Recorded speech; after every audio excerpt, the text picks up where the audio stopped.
Hey guys, today we're gonna cover snaring in Star Citizen. So first of all, what is snaring?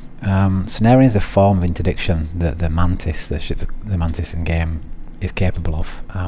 Basically, you put a 20-kilometer bubble around your ship, and you can pull people out of warp if you're in their warp path. So if they're warping from Crusader to Microtech, and you've powered off in between that in a specific place, which we'll show you how to do later, and they warp through your bubble, it pulls them out of warp, and then you can lock them down, kill them, call in friends, whatever you want.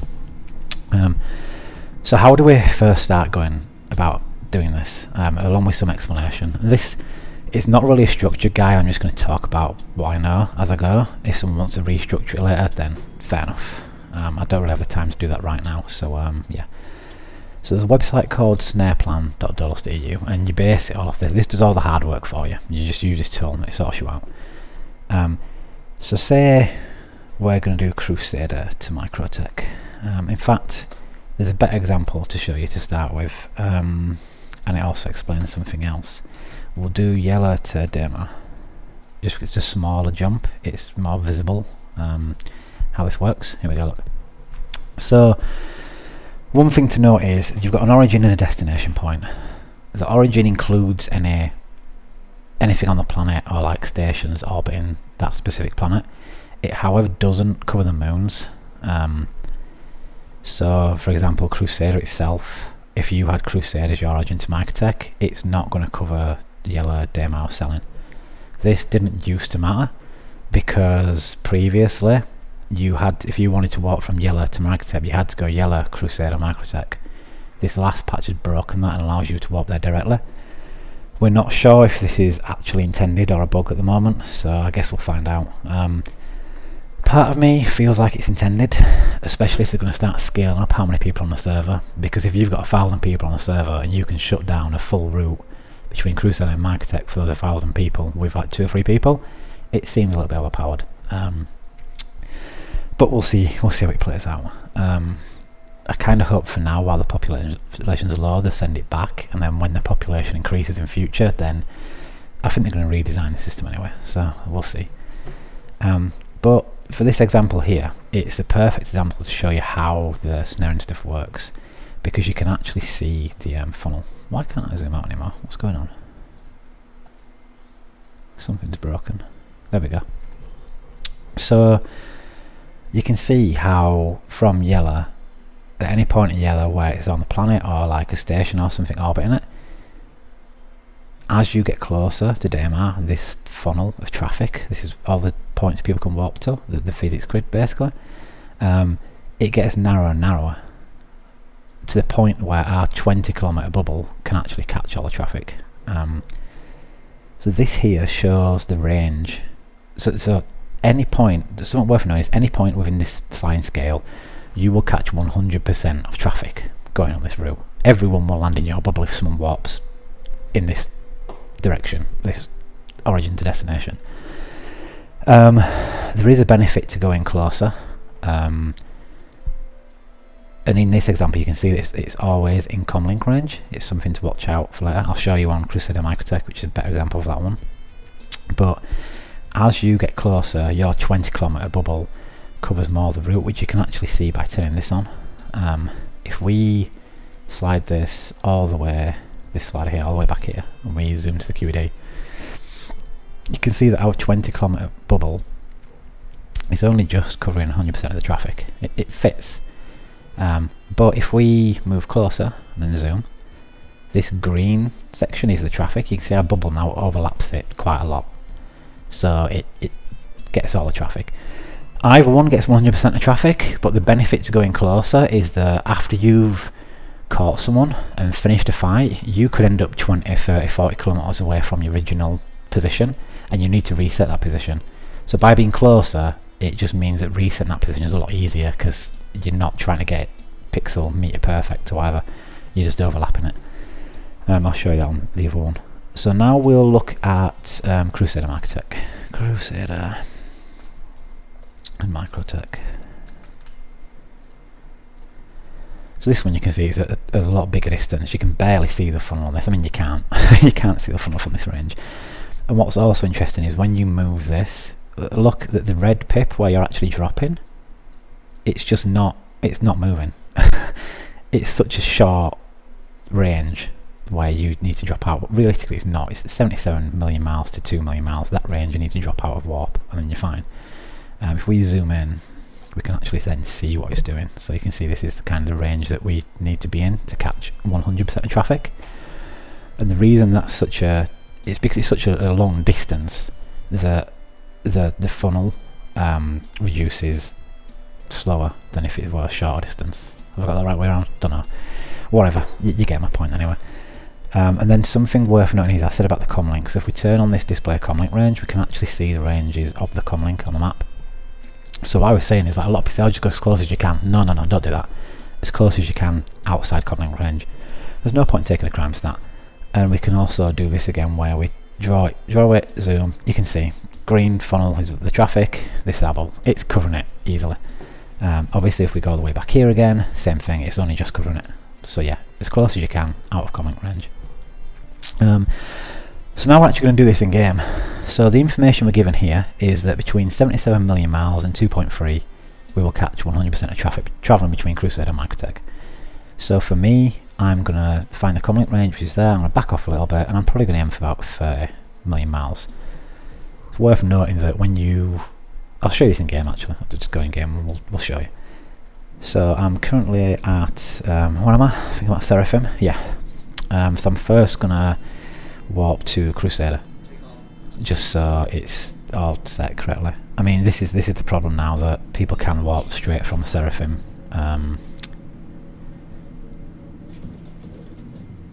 Is this going to let me? Yeah. People can warp straight to Seraphim from Seraphim to Microtech now, but it doesn't really matter. It's still going to be the same example. Either way, you're just going to have to pick your origin and your destination point, and that's your traffic you're going to catch. So I'm now at Crusader. I'm going to warp to Microtech, which is going to take a while, so I'll probably skip this part for you until I'll skip some of the jump out anyway. Plot that. Is it working? Yeah. No, it's not working. Okay. I notice. I just didn't see the symbol. I thought it showed something else. Let's send it through in one, but that's fine. Remember what I said about the fact that the origin covers all the orbital markers and the place on land. Technically I think it should cover the station as well because it's quite close, but I'll have to test it. It probably does. But then actually I'm not sure if it actually does. I think I've tried it before, and I'll show you the position verification on snare plan, which is the next step of this. How it can affect where you come from and where your bubble position is meant to be.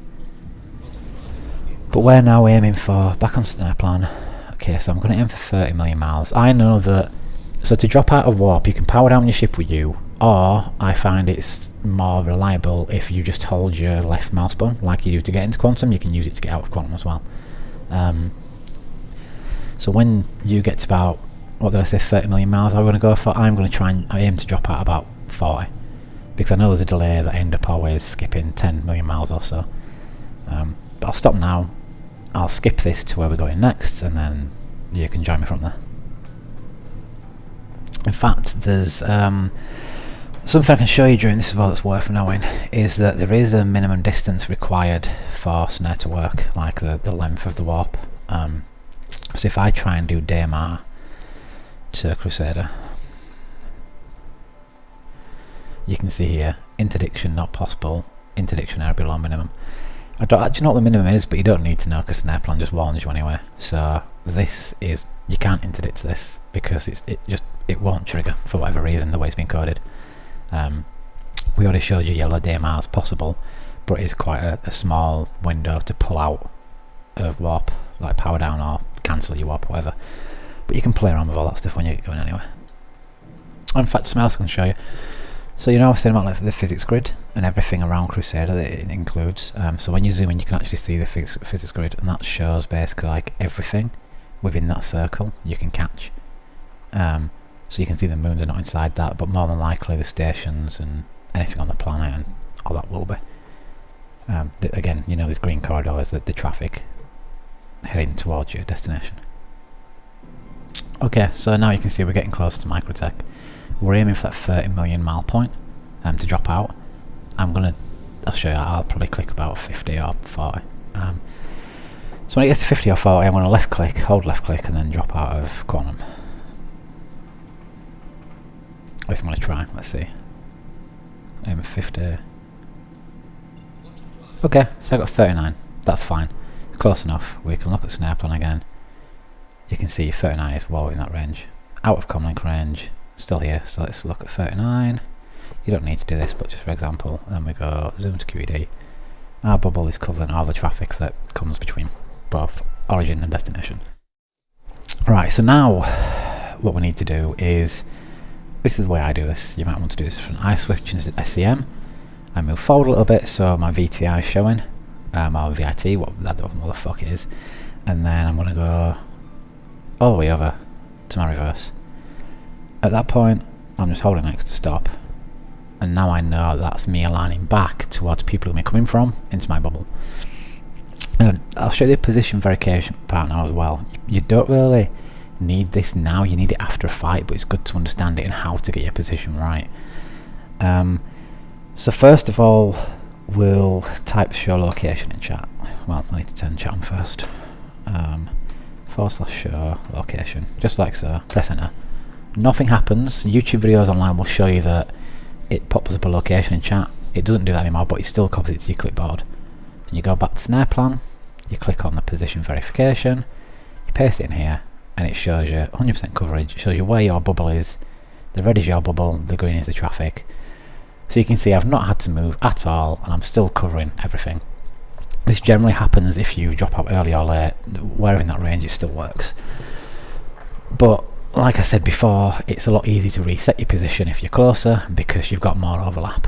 And you can see here, to get it perfect, it tells you need to go down 7,000 meters, left 913 from the top and from the back. So this is how you reset your position. And we'll actually fly out of the way just so I can show you how to actually properly reset. So let's just fly in a random direction.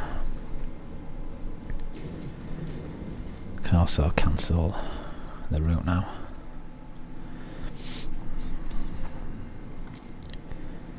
It said 7, didn't it? So I reckon that's probably far enough. Let's just stop the ship here and we'll see. Okay, let's stop it proper.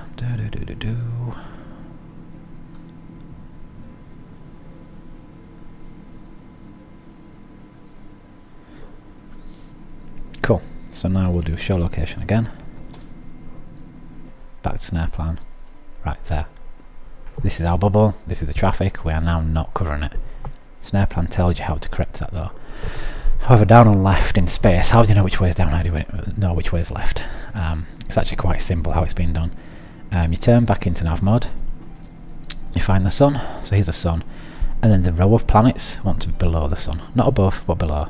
So this is what you want. You want to be looking at the sun with the planets below. Now you're in the correct position. So now what we can do is we want to go 27,000 left. Let's do that first.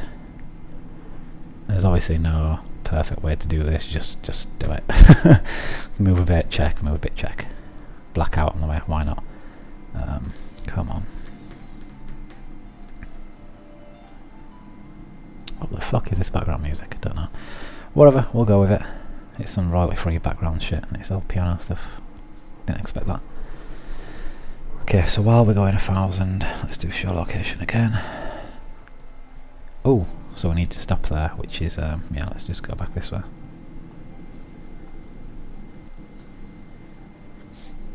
We might still be okay because we're close and we've got a lot of overlap, so we'll see. So show location. Oh, we're fine from both directions, we don't need to go down. Because of the size of the bubble and the size of the actual channel of traffic, like I said, it just makes it easier to reposition. So now we're repositioned, we've come from Crusader to Microtech, so we want to be looking towards Crusader. So let's find Crusader. Where are you? Is that it there? Yeah. So now we're going to switch back to SCM. Set up your FNTs however you like. Right, we've got all that going.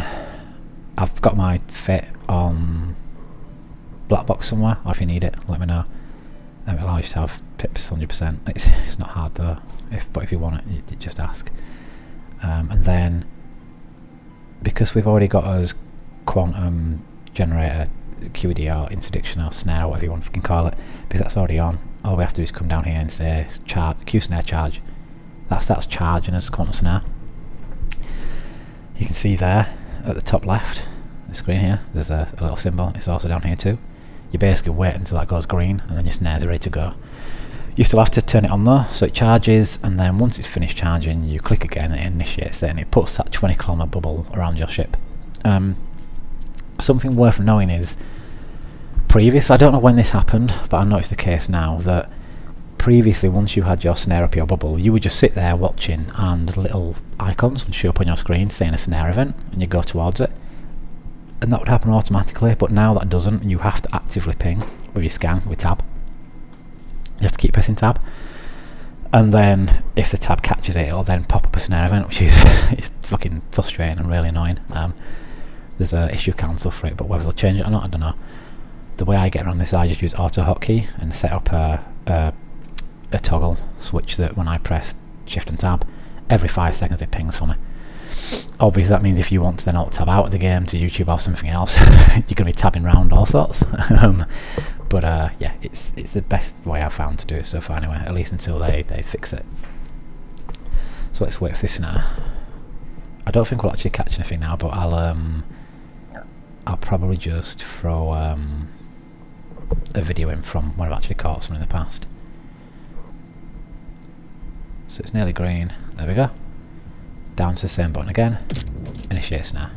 Our bubble is now up, and now we need to active ping to find an event. If we don't ping, people can still land in our snare, and we won't know about it. They'll either come and kill us out of nowhere, like what the fuck happened, or they'll just go out of a snare and warp off, and that's it. I'll put some more footage in here from when I've previously caught someone, and do like a bit of a talk over that, I guess, to explain how you actually then snare someone. Okay, so my snare's up, I'm waiting for someone to show. If you look on my left MFD, a purple square appears. I don't notice it at first, but this is the icon for a snare event. The radar then also shows the ship on the next tab spine ping, and I then start to burn towards it. You will then see that I will turn off the snare on the left there, and on the right I turn on the dampener. Now what is the difference between the snare and the dampener? The snare pulls people out of warp and also stops people warping off, as long as they're within 20 km range of you. However, they can still use nav mode. They can still go full speed like 1000 ms or whatever. By switching from the snare to the dampener turns off their quantum drive. They can still be in nav mode, but they can no longer go 1000 ms. They're stuck at SCM speeds, so they're a lot slower. Bear in mind that your dampener only has 12 km range, while your snare has 20. It's different on different ships, and you can look that up for yourself for the dampener, but this is the Mantis and snaring. So what you do is you burn towards them. When you get within 12 kilometers, you turn your snare off and you turn your dampener on. At that point, it's up to you. You need to keep them within 12 kilometer range so they can't warp, and you can either decide to engage or disengage. This fight here, I'm trying to scan him, get a bit closer, and then I'm going to probably try and engage. This fight doesn't go so well because although there's a Cutlass here, an F8 also shows up somehow, possibly a friend in his party. So I end up 1v2, and I just turn my own dampener off and warp out. Bear in mind your dampener affects yourself too. So if you are dampening, which is the orange symbol on the top left on your ship, same on your MFD, you also can't warp. So if you want to warp out, make sure you turn your dampener off. Okay, so that's the basics. There's one more thing that's advanced, but it's very finicky and quite specific. You can have multiple origins to one location. However, the funnel, you know, we're talking about the funnel from origin to destination, as it gets wider to narrow, it still needs to be very small for this to even work. So I'll show you an example of it working first. Say we're looking at her L4 to Microtech. Let's get rid of that for a second. How do I get rid of it? Delete. There. Okay, we can see on the way Mikel 1's there, but because it's a little bit off path, it's probably not going to actually catch that traffic by default. But if we add Mikel 1 as another origin, There's a reason I'm using these 2 points as well, just to show you. You can see it does actually allow you to interdict both of those points at this point. However, the range is reduced significantly, 2.4 to 2.3 compared to what before, and there's steps that you have to reproduce to get this to work. So you have to go to mic L1 to L4, stop at 25, and then jump from there to Microtech, stop at 2.3, or whatever you choose this range, right? But look how narrow that range is, 2.4 to 2.3. That's very specific, but it's possible. However, let me just show you how finicky this is, to the point that it's probably not really worth doing. It might be worth doing in some cases, but it's worth knowing it's possible. But say you wanted to do Crusader and Art Corp. So Crusader's here, Art Corp's there. You can't do it. It's just not possible to sit in a place where they intersect before you hit Microtech. It's just not possible. But that's the multiple origin thing. Play around with that, because I'm sure there's some routes where you can actually find multiple places. For example, like Crew L2, Crew L1, Crusader, cross into Hurston, cross into mic L5. Maybe all of them would fit to mic L5, or at least these three to Terra or something. But yeah, just play around with that, yeah. Anyway,